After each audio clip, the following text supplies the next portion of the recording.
So mga par, binahagi nga po ng Angas ng Pinas General Casimero ang imahe nila ni Manny Pacquiao sa kanyang page kung saan sumisimbolo ito mga idol na noon si Pacman at ngayon naman si Casimero, na parang ibig sabihin nito mga idol kung dati si Pacman ang face ng Philippine boxing, ngayon po si Cuadro Alas na, at nagpasalamat naman dito si Casimero mga idol sa pagkilala sa kanya, at dapat naman daw mga idol na sa likod lang ito ni Pacquiao, hindi daw kasi malalagpasan si Pacman at wala daw makakalagpas sa nag-iisang 8th Division World Champion. So malaki talagang respeto ng tubong ormo kay Pacman. Saludong-saludo talaga si Cuadro Alas sa mga nagawa ni Boss Manny noong aktibo pa ito sa bakbakan. Noong nakaraan na nga mga idol, isa si Casimero sa mga nagalit kay Bob Arum matapos i-disrespect nito si Pacman over kay Naoya Inoue bilang isang legendary boxer. Na ayon kay Casimero mga idol, malayo daw ang pagkakaiba ni Inoue at Pacman. Ang Pinoy legend daw nilabanan lahat na malalakas na fighter sa kanyang dibisyon, samantala si Inoue daw lahat na malalakas inayawan. Bagamat sa naging bagong papuri naman na binigay ni Casimero mga idol kay Boss Manny, may mga boxing fans pa rin mga idol na nagsasabi na isang papyaw na naman ito ni Casimero kay Pacman. Kumbaga nagpapansin na naman ito kay Boss Manny matapos ito manghingi ng tulong para makalaban si Naoya Inoue.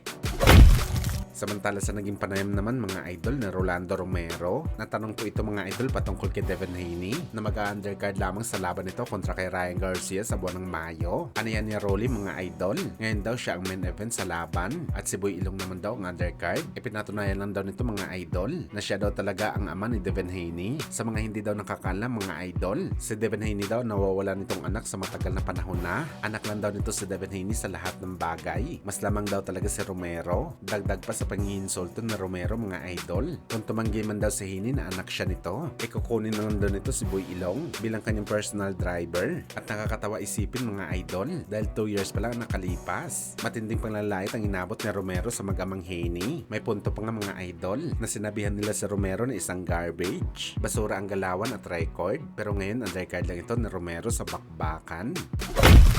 Sa kabilang banda naman mga idol, sa naging panayam naman po ng isa sa mga coach ni Gervonta Tank Davis na si Coach Alis, sinabi dito mga idol na ginamit lang daw ni Shakur Stevenson ng kanyang injury sa kamay na dahilan para makaiwas kay Tank Davis sa kanilang potensyal na laban. Matapos daw kasi sila mga idol magpadala ng kontrata kay Shakur para sa unification fight nila ni Davis. Isang linggo lang daw ang nakalipas mga idol, biglang nagka-injury sa kamay si Shakur. Kailangan daw nito ng mahabang panahon mga idol na pahinga dahil ooperahan daw ang kanyang kamay. Pero ang pinagtataka daw ni Coach Ellis mga idol, 3 buwan pa lang daw ang nakalipas. Inaikasan ang laban ni Shakur kay Floyd Schofield at biglang na-echepwera ang kanilang pre-propose na laban kay Shakur para sa bakbakan nito kay Davis Boy. Yun daw talaga ang totoo mga idol at walang katotohanan ng pinagsasabi ni Shakur na hindi daw sila nagpadala ng kontrata sa isang unification fight.